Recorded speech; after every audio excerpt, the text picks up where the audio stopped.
والسلام على سيد الأنبياء والمرسلين وعلى آله وصحبه أجمعين. أما بعد، قال الله سبحانه وتعالى: وما خلقت الجن والإنس إلا ليعبدون. صدق الله العظيم. میرے انتہائی محترم بزرگوں، دوستوں، عزیزوں، اللہ رب العزت نے دنیا میں ہر شے کو مقصد کے لیے بنایا، چاہے وہ ذرہ ہو، چاہے وہ انسان ہو، چاہے وہ جنات ہو، چاہے وہ کوئی بھی ادنا سے مخلوق ہو. اللہ رب العزت نے ہر کسی کو بے فائدہ نہیں بنایا. اللہ تعالیٰ قرآن میں فرماتے ہیں انسان کے لیے اَيَحْسَبُ الْإِنسَانُ أَن يُتْرَكَ سُدًى. انسان کیا سمجھتا ہے ہم نے اس کو ایسے پیدا کیا، اس کا کوئی کام نہیں. جب انسان کوئی بھی چیز بناتا ہے تو بے مقصد نہیں بناتا. تو جو خالق کائنات ہے وہ کیسے کوئی چیز بے مقصد بناتا ہے؟ وہ بھی اتنی زبردست قدرت والا، اتنی زبردست سمجھ والا، ذہانت والا، اور یہ زبردست اللہ رب اتنی زبردست خالق ہے، وہ کوئی چیز کیسے بے فائدہ بنے؟ یہ ساری کی ساری کائنات اللہ نے بنائی ہوئی ہے. سارا کا سارا جو کچھ ہمیں نظر آ رہا ہے سب اللہ نے بنایا، اور بغیر کسی کے مدد کے بنایا. یہاں تک بھی آیا ہے قرآن میں کہ آپ کے پاس تو نقشے ہوتے ہیں نا کسی عمارت کو بنانے سے پہلے، آپ اس کے پیچھے لوگ آرکیٹیکچر آتے ہیں، وہ ڈیزائن بناتے ہیں، پھر وہ ساری پلاننگ ہوتی ہے، کتنے لوگ کام کریں گے، یہ کریں گے. پلاننگ میں ہی 3-4 سال گزر جاتے ہیں، اس کے بعد کہیں کام شروع ہوتا ہے. اللہ فرماتے ہیں کہ بدیع السماوات والارض، آسمان اور زمین کے نقشے ہمارے پاس نہیں تھے. ہم نے ہر چیز بغیر نقشے کے. شیر کا نقشہ ہمارے پاس نہیں تھا کہ شیر ایسا ہوگا، ایسا ہوگا، ایسا ہوگا، نہیں. بغیر نقشے کے اندر شیر ہوگا. کوئی چیز نہیں تھی اللہ کے ساتھ. اس اللہ نے ہمیں اور آپ کو بنایا ہے اور یہ بتایا ہے کہ ہم نے آپ کو ایک مقصد کے لیے بنایا. وہ اللہ کیا کہہ رہا ہے کہ ہم نے آپ کو اور جنات کو ایک مقصد کے لیے بنایا. اور وہ مقصد کیا ہے کہ تم میری عبادت کرو اور مجھے پہچانو میں کون. بس تمہارا یہی کام. پھر اللہ رب العزت نے ہمارے سامنے 2 چیزیں، ایک ہوتی ہے ضرورت اور ایک ہوتا ہے مقصد. میں یہاں سے عمرہ کرنے جا رہا ہوں گاڑی سے اپنی، تو راستے میں میرا پیٹرول لینا یہ میری ضرورت ہے. میں راستے میں جاؤں گا، رکوں گا، پیٹرول لوں گا، لیکن مجھے جانا کہاں پر ہے اصل؟ مجھے جانا ہے اصل میری منزل مکہ اور مدینہ ہے، اور میرا یہ جو سفر کرنا ہے یہ وہاں پر پہنچنے کے لیے. اور اس کے بیچ میں جو میں نے پیٹرول جو میں لے رہا ہوں رک کے، وہ کیا ہے؟ وہ میری ضرورت ہے. ایسا نہیں ہو سکتا کہ میں کسی جگہ پر رکوں پیٹرول لینے کے لیے، وہیں بیٹھ جاؤں اور وہیں عیش کرنے لگوں، وہیں پیٹرول جمع کرنے لگوں، وہیں پیٹرول کے چکر پڑ جاؤں اور منزل پہنچ جاؤں. اس کو کیا کہتے ہیں؟ اس کو بیوقوف کہتے ہیں، اس کو عقل مند نہیں کہتے. ہم اور آپ جو دنیا میں رہے ہیں، ہمارا اصل مقصد کیا ہے؟ ہمارا اصل مقصد ہے اللہ کو راضی کرنا، اللہ کو پہچاننا. اللہ کو راضی کیسے کریں گے؟ اللہ کی عبادت کر کے اللہ کو راضی کریں گے. جو باتیں اللہ نے کہی کرنے کو کریں گے، اور جن باتوں سے اللہ نے روکا ہے اس سے رکیں گے تو اللہ راضی ہو جائیں گے. اور اگر ہم ضروریات میں لگ گئے، بیوی بچے ہمارے سب کچھ ہو گئے، یا ہمارا کام ہی ہمارا سب کچھ ہو گیا، اور ہمارے دوست ہی ہمارے سب کچھ ہو گئے، تو ایسے شخص کو کیا کہیں گے؟ جیسے ہم نے دنیا والے شخص کو بیوقوف کہا تھا، اس کو بھی بیوقوف کہا. یہ تو بڑا بیوقوف ہے کہ اس نے اپنی آخرت داؤ پہ لگا دی. کن لوگوں کے لیے؟ چند دوستوں کے لیے، یا اپنے بیوی بچوں کے لیے، یا اپنے کام کے لیے. اس نے ساری آخرت کو داؤ پہ لگا دی. کیسے سمجھ میں آتا ہے کہ یہ داؤ پہ لگا رہا ہے؟ یہ کام پر ہوتا ہے اور اذان کی آواز آتی ہے تو یہ مٹکتا نہیں ہے، ہل نہیں پاتا اپنی جگہ سے. وہ کیا سمجھتا ہے؟ وہ یہ کہتا ہے سب سے کہ میری کمائی تو عبادت. کیا کہتا ہے؟ حلال کمائی کیا ہے؟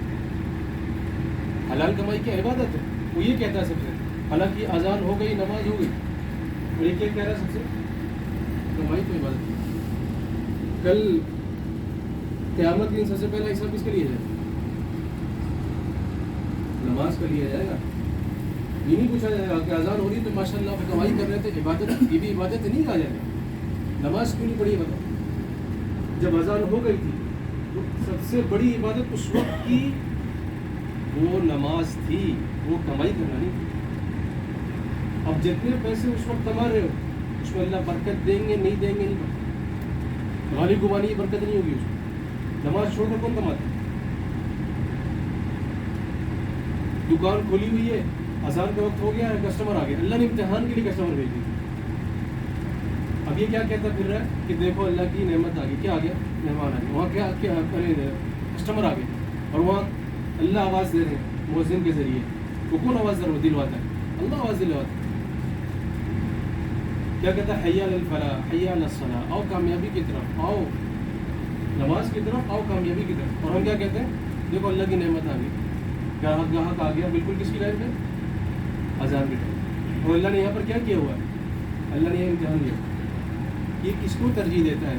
خالق کائنات کو جو اس کو روزی پہنچا رہا ہے اس کو، یا جس کو سبب بنا رہے ہیں اس کو؟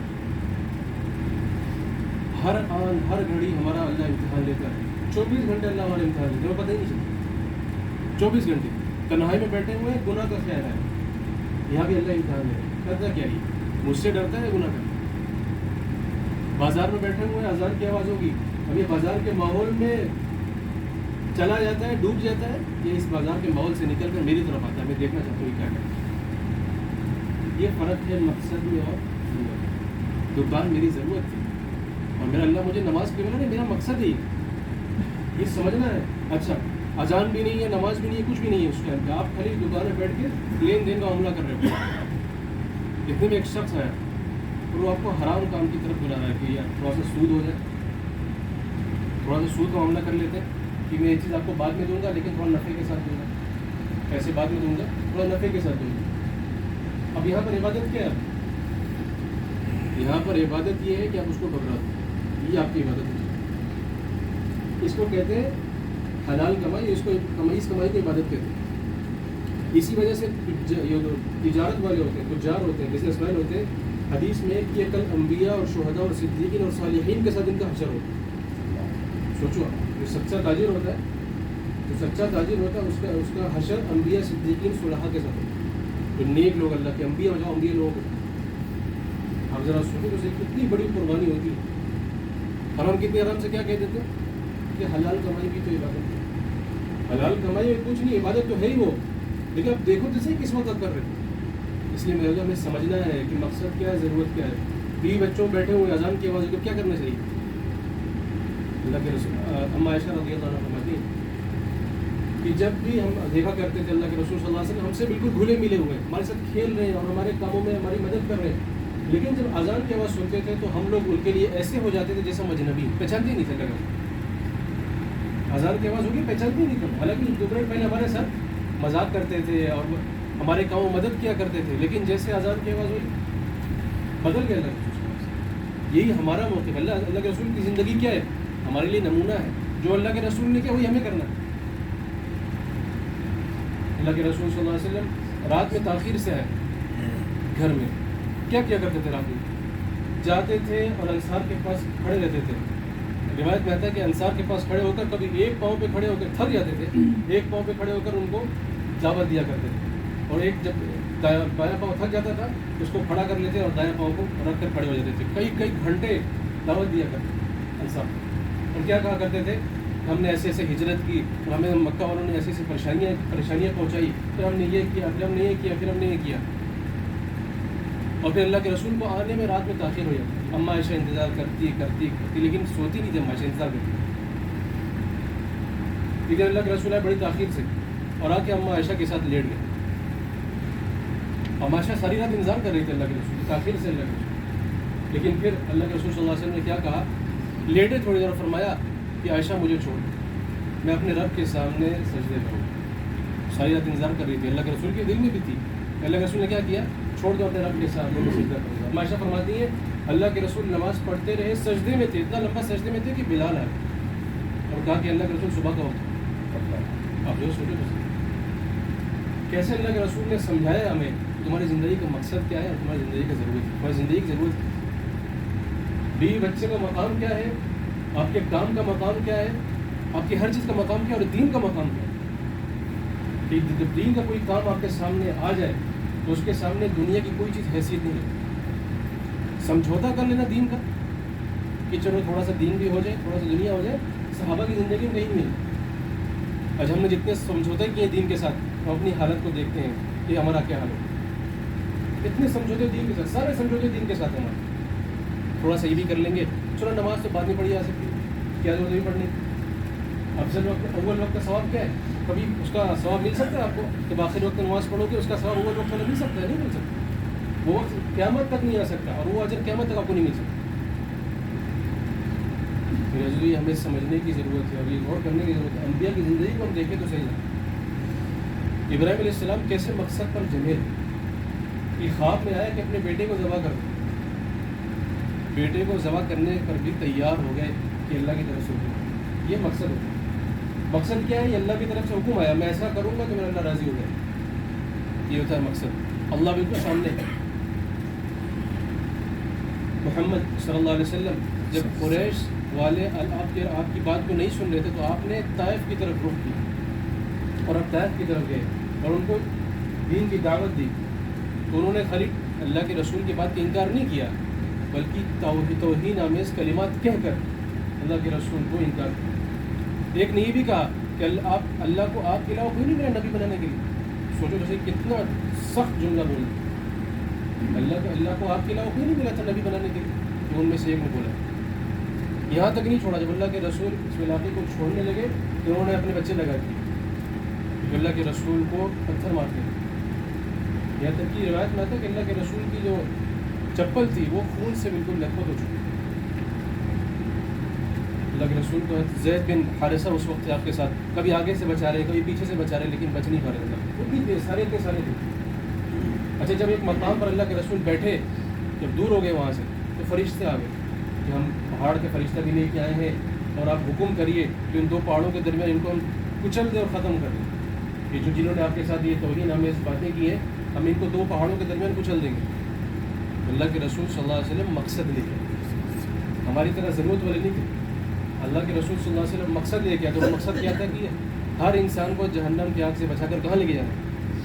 جنت میں لے کے جانا ہے، تاکہ ہر کوئی اللہ کو راضی کرنے والا بن جائے اور ہر کوئی جنت میں چلا جائے۔ اللہ کے رسول نے کیا فرمایا؟ میں تو رحمت للعالمین بنا کے آیا ہوں، میں یہ ان سب کرنے کے لیے نہیں آیا ہوں کہ دو پہاڑوں کے درمیان کچھ نہیں۔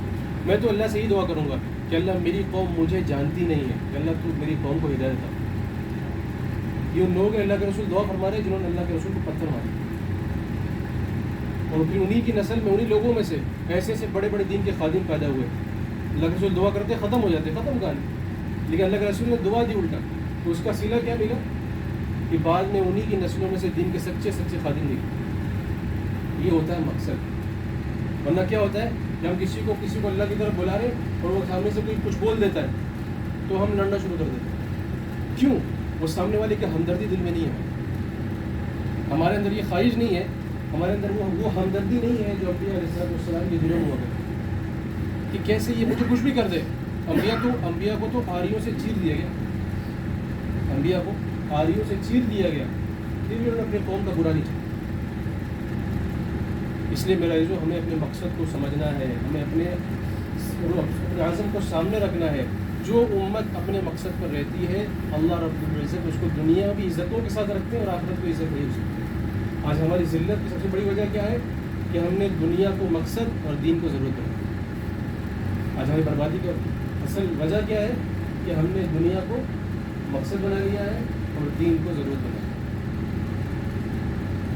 کہ شادی بھی آتا ہے تو دین ختم ہو جاتا ہے, مسجد میں آتے تو سب سے بڑے دیندار, اور مسجد سے باہر نکلتے تو سب سے بڑے خراب آدمی. مسجد میں ہوتے ہیں تو اللہ کی تسبیح لے کے گھماتے رہتے ہیں, اور مسجد سے باہر نکلتے تو گالی دینا شروع کرتے ہیں. کیوں ہو رہا ہے؟ اس کی وجہ کیا ہے؟ اس کی وجہ یہ ہے کہ دین کو دین نہیں سمجھا ہوا, کہ ہم تھوڑی سی ہم جو ہے نا نماز پڑھ لیں گے اور زکوٰۃ چلو دیں گے نہیں دیں گے وہ ہے, حج چلو کر لیں گے, والدین کے ساتھ احترام چلو کر لیں گے. یہ ایسا نہیں ہے دین. ایسا دین نہیں ہے کہ آپ لولو مارکیٹ میں گئے اور سامان لے رہے ہیں. دین ایسا نہیں ہے کہ جو پسند آیا وہ لے لیا, جو نہیں پسند آیا اس کو چھوڑ دیا. ایسا نہیں ہے. یہ پورا کا پورا دین ہے, اس میں اخلاقیات بھی ہیں, معاملات بھی ہے, معاشرت بھی ہے, عقیدہ بھی ہے, ساری چیزیں اس کے اندر. ایسا نہیں ہو سکتا کہ ایک شخص نماز پڑھتا اور گالی دیتا ہو, نہیں ہو سکتا. ایسا نہیں ہو سکتا کہ ایک شخص 5 وقت نمازی ہو اور اپنے والدین کا بدسلوکی کرتا ہو. یہ نہیں ہو سکتا. میرے جو پورے کے پورے دین کو اپنی زندگی میں لانا ہے اگر ہم کامیاب ہونا چاہتے ہیں. پورے دین ہماری زندگی میں آئے. ہمارے اپنے معاملات بچوں کے ساتھ, ہمارے معاملات ہماری بیویوں کے ساتھ, ہمارے معاملات ہمارے بھائیوں کے ساتھ, ہمارے معاملات ہمارے کام کرنے والوں کے ساتھ, اور ہمارا معاملہ اللہ کے ساتھ, دونوں میں مضبوطی ہونی چاہیے. اس شخص کے بارے میں کیا کہیں گے آپ؟ تب ہمارے کہ مفلس کون ہے؟ صحابہ نے, اللہ کے رسول نے پوچھا مفلس کون ہے صحابہ سے. تب نے کہا رسول اس کے پاس تھوڑا مال, کسی کو کہتے ہیں کنگال آدمی, جس کے پاس مال کم ہو اور جو ہے پیسے کم ہو, اسی کو کہتے ہیں. تو اللہ کے رسول فرمایا مفلس یہ نہیں, مفلس وہ ہے جو کل پہاڑوں جتنا اجر لے کے آئے گا. اللہ کے رسول کی حدیث کا مفہوم ہے کہ وہ پہاڑوں جتنا اجر لے کے آئے گا, بڑی نیکیاں کی ہوں گی, لیکن اس کو گالی دی ہوگی, اس کو برا بلا کہا ہوگا, اس کا حق مارا ہوگا, اس کی زمین ہڑپی ہوگی, اس کے ساتھ ایسا کیا, اس کو ایسا کیا ہوگا. تو کل کیا ہوگا؟ وہ سارے کے سارے جس کو اس نے گالیاں دی تھی, جس کے اس نے زمین ہڑپی تھی, وہ سارے کے سارے آئیں گے اور اس کی نیکیوں میں سے لینا شروع کر دیں گے, یہاں تک کہ اس کی نیکیاں ختم ہو جائیں گی. تو ان لوگوں کے گناہ اس پر ڈال دیے جائیں گے اور اس کو اندھے منہ جہنم میں پھینک دیا جائے گا. ذرا شکر, پہلی صف کا نمازی اور حاجی صاحب اور مولوی صاحب سب کچھ, لیکن ہوا کیا انہوں نے اس کا مال کھا لیا, اس کو دھوکہ دے دیا, اس کے ساتھ برا بھلا کر دیا. آج تو بڑا کہا جاتا ہے نا کہ وہ آدمی 2 نمبر بڑا سمجھدار ہے. کیا کہتے ہیں؟ اور بڑا چالاک ہے. کیا کرتا ہے وہ؟ دھوکے دے, وہ چالاک ہے. اور جو اچھے ساتھ اچھے والا معاملہ کرتا ہے وہ بیوقوف ہے. یہ دنیا ہے. یہ کیا ہے؟ یہ آج جو سچ بولتا ہے اس کو کہیں گے بیوقوف, اور جو جھوٹ بولتا ہے لوگوں کو دھوکہ دے کہیں گے بڑا سمجھدار ہے. یہ ہماری سوچ. اللہ کے رسول نے کیا فرمایا کہ سچائی آپ کو نجات دلائے گی اور جھوٹ آپ کو ہلاک دے گی. اللہ کے رسول تو الٹا بولتے ہیں, ہم تو الٹا کرتے ہیں. اس لیے میرا عزیزو, ہمیں اپنے دین کو سامنے رکھ کر اور اپنے مقصد جو دین ہے اس کو سامنے رکھ کر زندگی گزاریں گے. اللہ رب العزت ہم دونوں جہاں میں سرخرو کر دیں گے اور خوش کر دیں گے, اور اتنا دیں گے کہ ہم اتنا سوچا بھی نہیں ہوگا مجھے. لیکن اس کے لیے تھوڑی قربانی. دنیا میں جو 50-60 سال زندگی ہے اس میں اللہ کے حکموں پر اور محمد صلی اللہ علیہ وسلم کے حصوں کی زندگی گزار کر اللہ کو راضی کرنا ہے. اور یہ جو ہم نے مشکلات گزاری ہیں اور کل آخرت جو اپنا اجر دیکھیں گے ہم, تو سب بھول جائیں گے کیا قربانیاں دی ہم نے, سب بھول جائیں گے. اور وہی شخص جو دنیا میں ساری نعمتوں میں رہا, بڑے بڑے گھر میں, بڑے بڑے محلات میں, کل جب جہنم کی ایک خلی اس کو ہوا لگے گی نا, وہ ساری نعمتیں بھول جائیں. اس لیے ہمارے سامنے اصل مقصد ہو اور وہ اللہ کو راضی کرنا اور جنت حاصل کرنا ہے. اللہ رب العزت میں دنیا میں بھی کامیاب کریں گے, آخرت میں بھی کامیاب بنائیں گے. آمین. اللہ رب العزت میں کہنے سے سننے سے